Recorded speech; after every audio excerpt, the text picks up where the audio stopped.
Yes, hello mga idol. Ito pagpapatuloy uli natin yung ating renovation. Di pa tayo tapos. Maliban dito, siguro may susunod pa tayong video para lamang makumplit ang project na ito. Salamat po muli sa inyong pagsubaybay sa mga nakaraan. At ngayon po, ito po yung ating pangalawang video. Panoorin po muli natin, baka sakali makapulot kayo ng idea dito.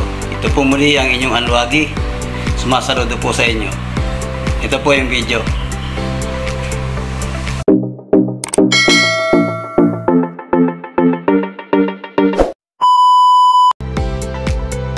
Yan mga lodi, yung aming additional na ilaw. Ililipat natin yung ano na yon, dati na yung existing kasi wala sa hinihingi ng plano. So dalawa yan. Yan yung isa. Ayan, nilakihan namin yung butas ng kisame kasi wala talagang access dyan. So dito naman sa kabila, ito, ayan, naliitan na namin yung butas na yon. Yan, dati yan malalaki yan eh. Yan, naliitan na. So ayan na yung additional na idagdag na namin yung dalawa na yan. Yan, saka yan. Tapos dito nga sa gitna, ayan na. Meron na lahat. Ayan. Ito, naliitan na rin namin, oh. Grabe. Sa 18 years na ginawa namin ito, ngayon lang namin ulitin yung renovation. Grabe ang crack na ng kisame, oh. Yan, puro pulitat na yung ginamit namin para matibay. So dito naman sa may parte ng loob, dito sa may CR, dito siya mga idol. Ayan yan. Yan yung nakita nyo yan. Ano yan, salamin yan eh. Didiretso namin yan hanggang doon sa ceiling. Ayan, butas na yan. Ano yan, manhole yan. Tapos ayan na. Ayan na siya, oh. Yung tatlong butas. Tapos yung maliwanag na yan, yan. Yung maliwanag na yan, papalitan na yan. Kukubiran namin yan. Dahil ang kapalit niya yan, tatlong ilaw na yan. Ilalagyan na natin ng linya yung ilaw. Ito. Tsaka yung isa na yan. Yan. Electrician ko, walang ulo yan. Yan. Mahirap, napakainit yan. Kasi tapat ng bubong yan. Wala kasing ibang access kung hindi dyan eh. Ayun. Yung isa namin kasama, busy din, oh. Masilya sa sakisan eh. Ayan. Ganyan mga idol, kasi pahirap talaga ng renovation. Dahil marami kang gagawin na hindi nakagaya nung bago pa lamang. Kaya tiyaga lang. Ayan, tuloy-tuloy kami. Yung dating butas dyan, ayan, nasara na. Ganyan talaga ang renovation. Maraming kakulitan sa trabaho, no? Yan, ang dami. Maraming depekto. Kaya sa pagmamasilya pa lang at pagsasaayos, medyo matatagalan na kami. Ganyan talaga. Kailangan bago natin yan lapatan ng pintura. Ayos na lahat yung surface. O yan, nagpiprepare pa tayo. Yung mga cabinet na yan, gagawin natin doko yan. So hanggang dito sa loob, ayan, hanggang dyan tayo gagawa. Kasama yan yung cabinet. Ayan. Hanggang dyan lang muna mga idol. Pagpapatuloy natin ang ating renovation. Ang masilya naman na ginagamit natin na itong pulitak. Ayan. May hardener yan ito mga idol, oh. Ang pagtitimpla niyan kailangan kunting-kunti lang ito. So parang sa 10% 9 yun, tapos ito yung 1, ganun lang. So ganito, tingnan nyo.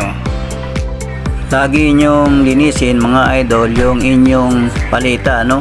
Kasi pag mayroong natirang luma dyan, yung pagpapahid nyo sa susunod, makakasagabal yun, magkakaroon nyo ng bukol-bukol. Ayan, ganyan lang karami yung kukunin nyo. Kung sakto lang, kung ano lang yung inyong papahiran. Tapos yan yung hardener. Yan, o, kita nyo yan. Ayan, o yan, ganyan lang karami. Ganyan ang paghahalo niya, mga idol. Kaya lang, medyo kailangan mabilis kayo, ha. Kasi 3 minuto matigas na yan. Ganyan talaga ang Ulitap, pang mabilisan. Ayan. Napakabilis matuyo niya mga idol.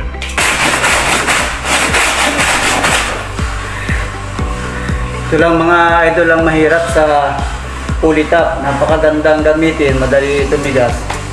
Ang problema, matigas din lihahin. Kaya kung ganito, gumamit kayo ng number 36. Yan. Number 36 yan. Ayan o. Tapos, pagka napantay na nyo, sundan na ninyo nung ano, ito, number 20. Number 120 yan. Basahan nyo mga idol. Yan, number 120. Ngayon, may iba pang paraan para lumambot.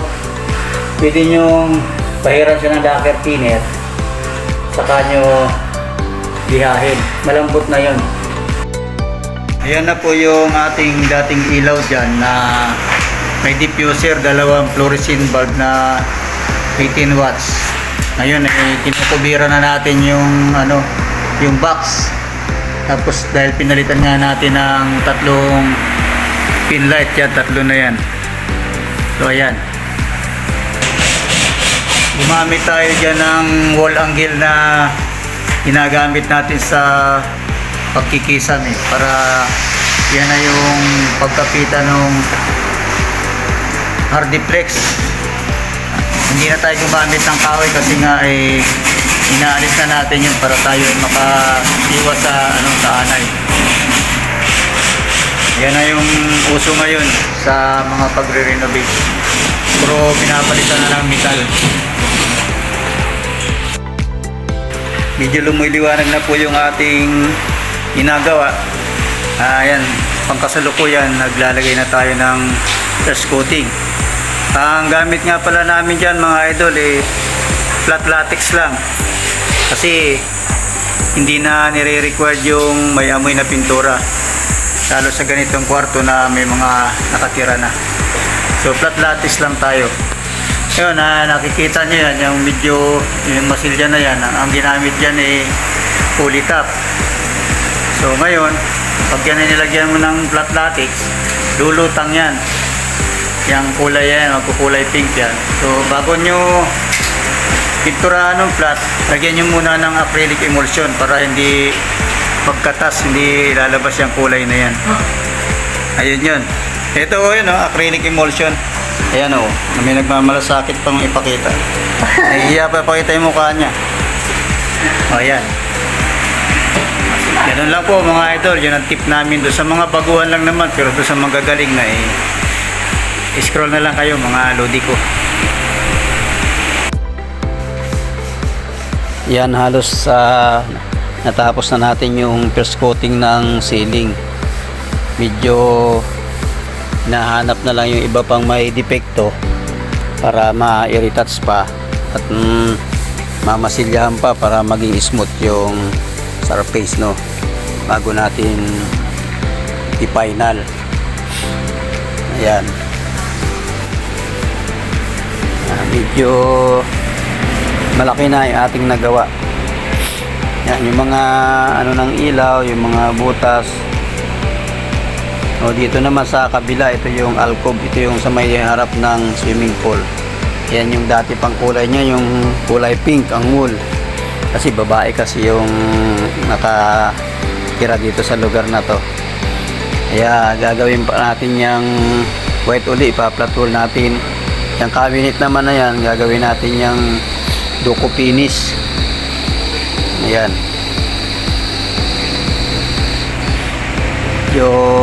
Malapit na. Kunting tiyaga pa at kunting sakit pa ng leeg. Mahirap talaga magkisame. Magpintura sa kisame, yan ay talagang nakakapagod sa leeg. Ayan. Ito naman, pinalalagyan ko naman ng premium aircon para maganda-ganda naman tingnan. Kasi dati wala nagpapaganda din naman yan. Yan, nilalagyan nung bata ko ng frame. Mga lumang kahoy lang yan, ginawaan lang namin ng forma. Ayan, Kunting batak na lang yan. Nawala na yung dating butas doon. Nakakubira na at naayos na yung electrical niyan. So yan, nagkakating naman tayo para yung kisame natin ay pinturarahan na ng final. Yan ang kakaiba itong aming ginagawa ngayon. Ayan, oh. Kasi lahat yan kulay light gray simula sa wall hanggang sa ceiling. Yan, pati yung cabinet, lahat yan gagawin namin lahat yung kulay gray. Yan, medyo meron pa kami ditong tinatabunan na ano, tama yan, yung antique eh. Yan yung idol, oh.